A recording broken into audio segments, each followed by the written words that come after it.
ദൈവത്തെ, പിതാവിനെ ആരും ഒരു നാളും കണ്ടിട്ടില്ല, അവന്റെ സ്വരം ആരും ഒരു നാളും കേട്ടിട്ടില്ല.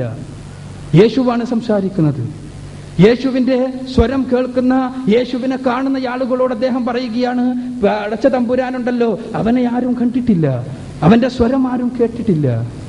യേശുവിന് ശേഷം 8 പതിറ്റാണ്ടുകളെങ്കിലും കഴിഞ്ഞ്, 80 കൊല്ലങ്ങളെങ്കിലും കഴിഞ്ഞ് സുവിശേഷം എഴുതിയ യോഹന്നാൻ തന്റെ സുവിശേഷത്തിന്റെ തുടക്കത്തിൽ തന്നെ 1-ാം അധ്യായത്തിലെ 18-ാമത്തെ വചനത്തിൽ അദ്ദേഹം രേഖപ്പെടുത്തി, ദൈവത്തെ ആരും ഒരു നാളും കണ്ടിട്ടില്ല, ദൈവത്തെ ആരും ഒരു നാളും കണ്ടിട്ടില്ല. അവന്റെ മടിയിലിരിക്കുന്നവനായ അവന്റെ പുത്രൻ, ഏകജാതനായ പുത്രൻ അവനെ വെളിപ്പെടുത്തിയിരിക്കുന്നു. പടച്ച തമ്പുരാൻ ആരും കണ്ടിട്ടില്ല. അപ്പോൾ പരിശുദ്ധ ഖുർആൻ ദൈവം തമ്പുരാനെ പരിചയപ്പെടുത്തുന്നത് അങ്ങനെയാണ്. ലാ തുദ്രികുൽ അബ്സാറു വഹുവ യുദ്രികുൽ അബ്സാർ. ഖുർആൻ 6-ാം അധ്യായം സൂറത്തുൽ അൻആമിലെ 103-ാമത്തെ വചനത്തിൽ പടച്ച തമ്പുരാൻ അവനെ കണ്ണുകൾ കണ്ടെത്തുന്നില്ല, അവനാകട്ടെ കണ്ണുകളെ കണ്ടെത്തുകയും ചെയ്യുന്നു എന്നാണ് പരിശുദ്ധ ഖുർആൻ പരിചയപ്പെടുത്തുന്നത്. യേശുവും പരിചയപ്പെടുത്തുന്ന പടച്ച തമ്പുരാൻ അങ്ങനെയാണ്. അതേപോലെ തന്നെ പ്രവാചകന്മാർ മുഴുവനും പരിചയപ്പെടുത്തിയ ദൈവം തമ്പുരാൻ ഇവിടെ എന്റെ ബഹുമാന്യ സഹോദരൻ സൂചിപ്പിച്ചതുപോലെ ഏകനായ സൃഷ്ടാവായ തമ്പുരാനാണ്. എല്ലാ പ്രവാചകന്മാരും പഠിപ്പിച്ച അടിസ്ഥാന ആശയം ഏതാണ് എന്ന് ചോദിച്ചാൽ ബൈബിൾ പണ്ഡിതന്മാർ ഉത്തരം പറയുക ആവർത്തന പുസ്തകത്തിലെ 6-ാം അധ്യായത്തിലെ 4-ാമത്തെ വചനം എന്നാണ്. ഇസ്രായേലിലെ കേൾക്ക നമ്മുടെ ദൈവമായ കർത്താവ് ഏക കർത്താവ് എന്ന വചനം. നമ്മുടെ ദൈവമായ കർത്താവ് ഏക കർത്താവ്. ആ ഏക കർത്താവിനെ പരിചയപ്പെടുത്താനാണ് പ്രവാചകന്മാർ മുഴുവനും കടന്നു വന്നത്.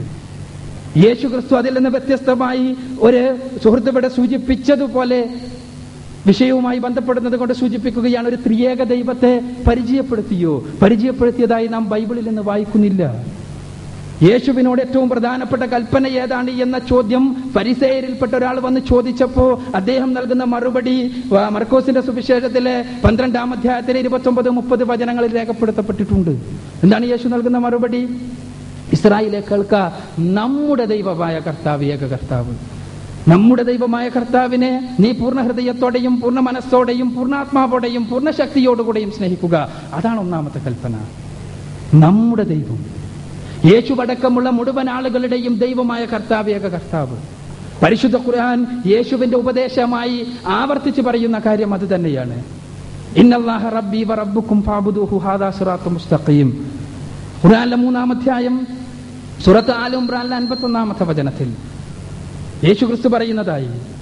അതേപോലെ തന്നെ 19-ാം അധ്യായം സൂറത്ത് മറിയമിലെ 36-ാമത്തെ വചനത്തിൽ വഇന്നല്ലാഹ റബ്ബി വ റബ്ബുക്കും ഫഅബ്ദുഹു ഹാദാ സിറാത്തും മുസ്തഖീം.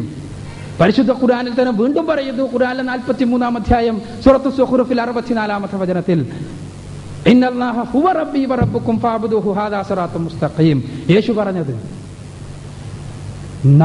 എന്റെയും നിങ്ങളുടെയും രക്ഷിതാവായ പടച്ച തമ്പുരാൻ, അവനെ നിങ്ങൾ ആരാധിക്കുക എന്ന തത്വം. അവനാണ് നമ്മുടെ ദൈവമായ കർത്താവ് ഏക കർത്താവ്. ആ ഏക കർത്താവിനെ യേശു പഠിപ്പിച്ചതുപോലെ, പ്രവാചകന്മാർ പഠിപ്പിച്ചതുപോലെ അറിയണം. എന്തിന്? നിത്യജീവനെ എന്നാണ് പരിശുദ്ധ ഖുർആൻ പഠിപ്പിക്കുന്നത്. ദൈവത്തെ പടച്ച തമ്പുരാനെ പരിശുദ്ധ ഖുർആൻ സംക്ഷിപ്തമായി പരിചയപ്പെടുത്തുന്നുണ്ട്. ഖുർആനിലെ 112-ാമത്തെ അധ്യായമായ സൂറത്തുൽ ഇഖ്ലാസിൽ വളരെ സംക്ഷിപ്തമായി വളരെ സുന്ദരമായി പരിചയപ്പെടുത്തുന്നുണ്ട്. ഖുൽ ഹുവല്ലാഹു അഹദ് അല്ലാഹു സ്വമദ് ലം യലിദ് വലം യൂലദ് വലം യകുൽ ലഹു കുഫുവൻ അഹദ്. അതിൽ 1-ാമതായി പടച്ച തമ്പുരാനെ പരിചയപ്പെടുത്തുമ്പോൾ, അള്ളാഹുവിനെ പരിചയപ്പെടുത്തുമ്പോൾ പരിശുദ്ധ ഖുർആൻ പറയുന്നത് ഖുൽ ഹുവല്ലാഹു അഹദ് എന്നാണ്. എല്ലാ പ്രവാചകന്മാരും പഠിപ്പിച്ച രൂപത്തിൽ തന്നെ 1-ാമതായി പറയാനുള്ളത് ഖുർആൻ ഇതാണ്. പറയുക, നിങ്ങളുടെ നാഥൻ ഏകനായ സൃഷ്ടാവാകുന്നു, അള്ളാഹുവാകുന്നു. അവൻ അള്ളാഹു ഏകനാകുന്നു. അള്ളാഹു സമദ്, അവൻ ആശ്രയമറ്റവരാണ്, ആരുടെയും ആശ്രയമില്ലാത്തവരാണ്. ലം യലിദ് വലം യൂലദ്, അവൻ ജനിക്കുകയോ ജനിപ്പിക്കുകയോ ചെയ്തിട്ടില്ല. അലം യകുൽ ലഹു കുഫുവൻ അഹദ്, അവനെ തതുല്യരായി സദൃശ്യപ്പെടുത്താവുന്നതായി പ്രപഞ്ചത്തിൽ യാതൊന്നും തന്നെയില്ല. അപ്പോൾ ഞാൻ സൂചിപ്പിക്കുന്നത്, ഈ രൂപത്തിൽ ക്രിസ്തു യേശു പഠിപ്പിച്ച രൂപത്തിൽ ദൈവത്തെ അറിയണമെന്നാണ് പരിശുദ്ധ ഖുർആൻ നമ്മളോട് പറയുന്നത്. പക്ഷേ യേശു പഠിപ്പിച്ച രൂപത്തിലാകണം. യേശുവിന്റെ പേരിൽ മറ്റാരെങ്കിലും പിൽക്കാലഘട്ടത്തിൽ പഠിപ്പിച്ച ഏതെങ്കിലും ആശയങ്ങളുമായി പൊരുത്തപ്പെട്ടു പോകണമെന്ന് പരിശുദ്ധ ഖുർആൻ പഠിപ്പിക്കുന്നില്ല. അതുകൊണ്ട് തന്നെ പരിശുദ്ധ ഖുർആൻ അതിശക്തമായി വിമർശിക്കുന്ന ചില കാര്യങ്ങളുണ്ട്. പറയാതിരിക്കാൻ നിർവാഹമില്ലല്ലോ. ഖുർആനിൽ 5-ാം അധ്യായം സൂറത്തുൽ മാഇദയിലെ 72-ാമത്തെ വചനത്തിൽ പരിശുദ്ധ ഖുർആൻ പറഞ്ഞു, ലഖദ് കഫറല്ലദീന ഖാലു ഇന്നല്ലാഹ ഹുവൽ മസീഹു ഇബ്നു മറിയം. ദൈവം തമ്പുരാനാണ് യേശു ക്രിസ്തു എന്ന് പറഞ്ഞ ആളുകൾ തീർച്ചയായും അവിശ്വാസികളിൽ പെട്ടുപോയിരിക്കുന്നു. വീണ്ടും പരിശുദ്ധ ഖുർആനിലെ 5-ാം അധ്യായം സൂറത്തുൽ മാഇദയിലെ തന്നെ 73-ാമത്തെ വചനത്തിൽ വീണ്ടും പറഞ്ഞു, ലഖദ് കഫറല്ലദീന ഖാലു ഇന്നല്ലാഹ സാലിസു സലാസത്തിൻ. ദൈവം തമ്പുരാൻ മൂവരിൽ ഒരാളാണ് എന്ന് പറഞ്ഞവർ, ത്രിത്വം പറഞ്ഞവർ അവിശ്വാസികളിൽ പെട്ടിരിക്കുന്നു. യഥാർത്ഥത്തിലുള്ള വിശ്വാസത്തിലേക്ക്, ക്രിസ്തു യേശു പഠിപ്പിച്ച വിശ്വാസത്തിലേക്ക്, അതിലേക്ക് തിരിച്ചു വരുവാനാണ് പരിശുദ്ധ ഖുർആൻ എല്ലാ വേദഗ്രന്ഥങ്ങളുടെയും വക്താക്കളെ ആഹ്വാനം ചെയ്യുന്നത്. പരിശുദ്ധ ഖുർആനിലെ 3-ാം അധ്യായം സൂറത്ത് ആല ഇംറാൻ 64-ാമത്തെ വചനത്തിൽ ഖുൽ യാ അഹ്ലൽ കിതാബ് തആലൂ ഇലാ കലിമത്തിൻ സവാഇൻ ബൈനനാ വബൈനക്കും അല്ലാ നഅബുദ ഇല്ലല്ലാഹ വലാ നുശ്രിക ബിഹി ഷൈഅൻ. അതാണ് പരിശുദ്ധ ഖുർആൻ പഠിപ്പിക്കുന്നത്. അഹ്ലു കിതാബുകാരോട് അഥവാ വേദഗ്രന്ഥങ്ങളുടെ വക്താക്കളോട് ആഹ്വാനം ചെയ്യാൻ നമുക്ക് യോജിക്കാവുന്ന വേദഗ്രന്ഥത്തിൽ പറഞ്ഞിട്ടുള്ള അടിസ്ഥാന ആശയത്തിലേക്ക് നമുക്ക് കടന്നു വന്നുകൂടെ? എന്താണത്? ദൈവമല്ലാതെ, സൃഷ്ടാവല്ലാതെ സകല സൃഷ്ടികളുടെയും, യേശുവടക്കമുള്ള, മുഹമ്മദ് നബി അടക്കമുള്ള, അബ്രഹാം അടക്കമുള്ള, ആദാം അടക്കമുള്ള സകല സൃഷ്ടികളുടെയും നാഥനായ ഏകനായ സൃഷ്ടാവ്, അവനെ മാത്രം ആരാധിക്കുക, അവന് പങ്കുകാരെ കൽപ്പിക്കാതിരിക്കുക എന്ന തത്വം വേദഗ്രന്ഥത്തിൽ നിങ്ങൾ വായിക്കുന്ന, പാരായണം ചെയ്യുന്ന വേദഗ്രന്ഥത്തിലുള്ളതാണല്ലോ. അതേപോലെ തന്നെ ഇവിടെ പരിശുദ്ധ ഖുർആനിലുമുള്ളതാണല്ലോ. ഈ അടിസ്ഥാന തത്വം, അതിലേക്ക് നമുക്ക് കടന്നു വരാമെന്നാണ്. മോക്ഷത്തിന്, രക്ഷക്ക് ഏകനായ ദൈവമുണ്ട് എന്ന കേവല വിശ്വാസം മതിയോ? തീർച്ചയായും പോരാ, തീർച്ചയായും പോരാ. ഏകനായൊരു ദൈവമുണ്ട്, സർവശക്തനായൊരു ദൈവമുണ്ട്. ആ സർവശക്തനായ ദൈവം ഇന്ദ്രിയാതീതനാണ്, നമുക്ക് നമ്മുടെ ഇന്ദ്രിയങ്ങൾക്ക് എത്താൻ സാധ്യമല്ലാത്ത അസ്തിത്വമുള്ളവനാണ് എന്ന കേവല വിശ്വാസം കൊണ്ട് മോക്ഷത്തിലെത്തിച്ചേരാൻ ഒരു മനുഷ്യന് സാധിക്കുമോ? തീർച്ചയായും സാധ്യമല്ല. പിന്നെ എന്താണ്? ദൈവികമായ വിധിവിലക്കുകൾ അനുസരിക്കണം. ദൈവികമായ വിധിവിലക്കുകൾ നമ്മൾ അനുസരിക്കണം, അനുധാവനം ചെയ്യണം. ആ ദൈവികമായ വിധിവിലക്കുകൾ നമുക്ക് എവിടെ നിന്നാണ് ലഭിക്കുക? അതിനാണ് പ്രവാചകന്മാർ കടന്നു വന്നത്.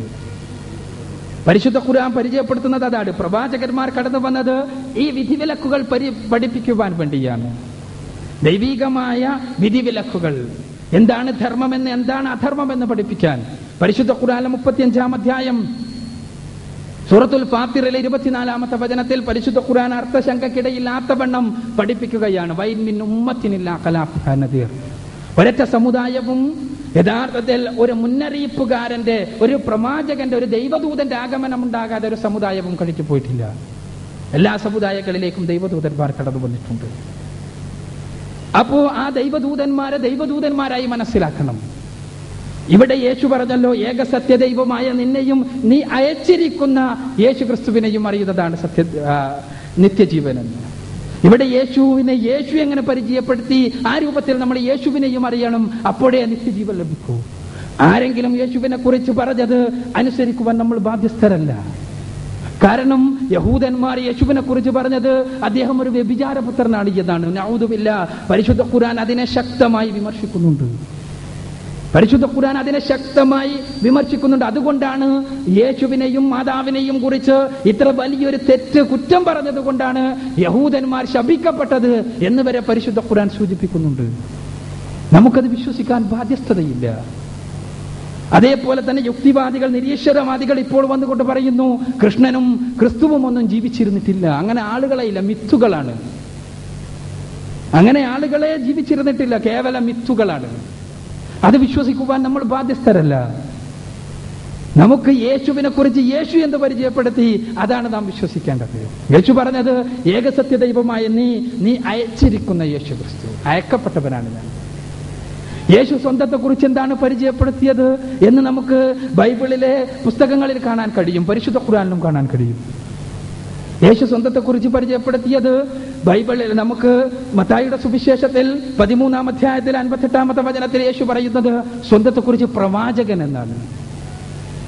യേശുവിനെ കുറിച്ച് ശിഷ്യന്മാർ, തന്റെ അപ്പോസ്തലന്മാർ എന്ത് മനസ്സിലാക്കി എന്ന് ലൂക്കോസിന്റെ സുവിശേഷം 24-ാം അധ്യായത്തിലെ 19-ാമത്തെ വചനത്തിൽ നമ്മൾ കാണുന്നുണ്ട്. അവൻ ദൈവത്തിന്റെയും മനുഷ്യരുടെയും മുന്നിൽ ശക്തനായ പ്രവാചകനായിരുന്നു എന്നാണ്. എ മൈറ്റി പ്രൊഫറ്റ്, ശക്തനായ പ്രവാചകൻ. യേശുവിനെ കുറിച്ച് പരിശുദ്ധ ഖുർആൻ യേശു പറയുന്നതായി രേഖപ്പെടുത്തുന്നതും അത് തന്നെയാണ്. ഖുർആനിലെ 19-ാം അധ്യായം സൂറത്തു മറിയമിലെ 30-ാമത്തെ വചനത്തിൽ ഖാല ഇന്നി അബ്ദുല്ലാഹി ആതാനിയൽ കിതാബ വജഅലനി നബിയ്യ. എന്നെ ദൈവം തമ്പുരാൻ ഒരു നബിയാക്കിയിരിക്കുന്നു, ഒരു പ്രവാചകനാക്കിയിരിക്കുന്നു. പിന്നെ പരിശുദ്ധ ഖുർആൻ പറയുന്നത്, തുടക്കത്തിൽ തന്നെ ഖുർആൻ പറയുന്നത് ഖാല ഇന്നി അബ്ദുല്ലാഹി, എന്നാണ്. പടച്ച തമ്പുരാന്റെ ഒരു ദാസനാകുന്നു ഞാൻ. ഇത് യേശു പഠിപ്പിച്ചതാണോ? തീർച്ചയായും യേശു പഠിപ്പിച്ചത് കൊണ്ടാണ്. യേശു അങ്ങനെ പഠിപ്പിച്ചിട്ടുണ്ടോ? നമുക്ക് ബൈബിളിലേക്ക് തിരിച്ചു ചെല്ലാം. യേശു പഠിപ്പിക്കുന്നതായി ബൈബിളിലെ അപ്പോസ്തല പ്രവർത്തികളിലെ 3-ാം അധ്യായത്തിലെ 13-ാമത്തെ വചനത്തിൽ യേശു പഠിപ്പിച്ചതാണല്ലോ അപ്പോസ്തലന്മാർ പറയുക.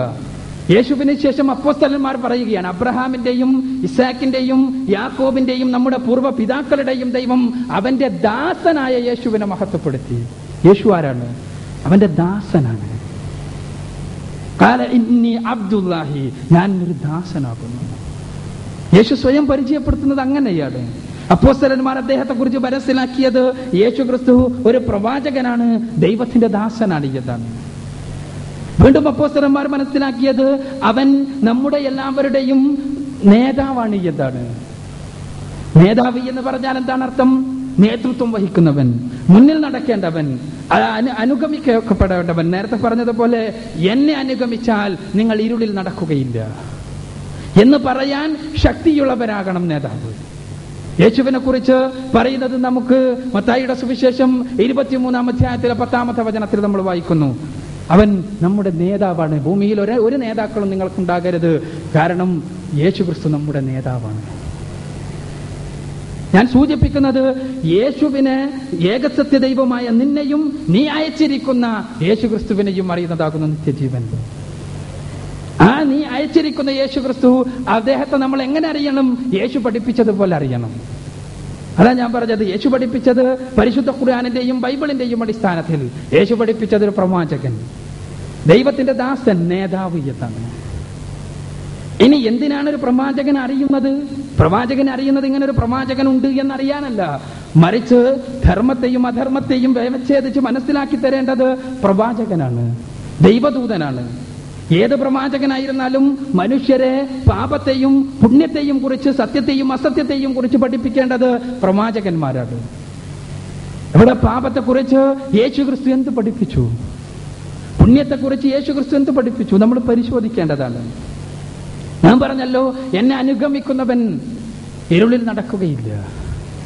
യേശുവിനെ അനുഗമിക്കണം എന്ന് പറഞ്ഞാൽ അതിനർത്ഥം ജീവിതത്തിന്റെ കാര്യത്തിൽ, കർമ്മങ്ങളുടെ കാര്യത്തിൽ, വിശ്വാസത്തിന്റെ കാര്യത്തിൽ, എല്ലാ കാര്യത്തിലും യേശുവിനെ അനുഗമിക്കണമെന്നാണ്. അങ്ങനെ അനുഗമിച്ചാൽ ഇരുളിൽ നടക്കുകയില്ല. നിത്യജീവനെ കുറിച്ച് ചോദിച്ചുകൊണ്ട് ഒരാൾ യേശുവിന്റെ അടുക്കൽ വന്ന വിവരം മത്തായിയും മർക്കോസും ലൂക്കോസുമെല്ലാം സൂചിപ്പിക്കുന്നുണ്ട്. മത്തായിയുടെ സുവിശേഷം 19-ാം അധ്യായത്തിലെ 16 മുതൽ 21 വരെയുള്ള വചനങ്ങളിലും, മർക്കോസിന്റെ സുവിശേഷം 10-ാം അധ്യായത്തിലെ 17 മുതൽ 22 വരെയുള്ള വചനങ്ങളിലും, ലൂക്കോസിന്റെ സുവിശേഷം 18-ാം അധ്യായത്തിലെ 18 മുതൽ 23 വരെയുള്ള വചനങ്ങളിലുമെല്ലാം വിശദീകരിക്കപ്പെട്ട സംഭവം. എന്താ സംഭവം? യേശുവിനോട് വന്നുകൊണ്ട് ഒരാൾ ചോദിക്കുകയാണ്, നല്ലവനായ ഗുരു, നിത്യജീവൻ നേടാൻ എന്ത് ചെയ്യണം? യേശുവിനോട് ഒരാൾ ചോദിക്കുകയാണ്, നല്ലവനായ ഗുരു, നിത്യജീവൻ നേടാൻ എന്ത് ചെയ്യണം?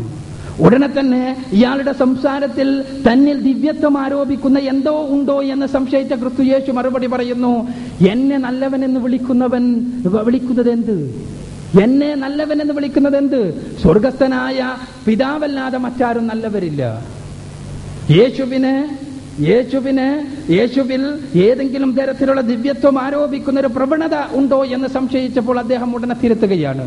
എന്നിട്ട് അദ്ദേഹം പറഞ്ഞു, നീ ജീവനിൽ പ്രവേശിക്കാൻ ആഗ്രഹിക്കുന്നുവോ എങ്കിൽ കൽപ്പനകൾ അനുസരിക്കുക. യേശു പഠിപ്പിച്ചത് അതാണ്. എങ്കിൽ നീ ചെയ്യേണ്ടത് എന്താണ്? കൽപ്പനകൾ അനുസരിക്കണം. എന്താ കൽപ്പനകൾ? കൽപ്പനകൾ ന്യായ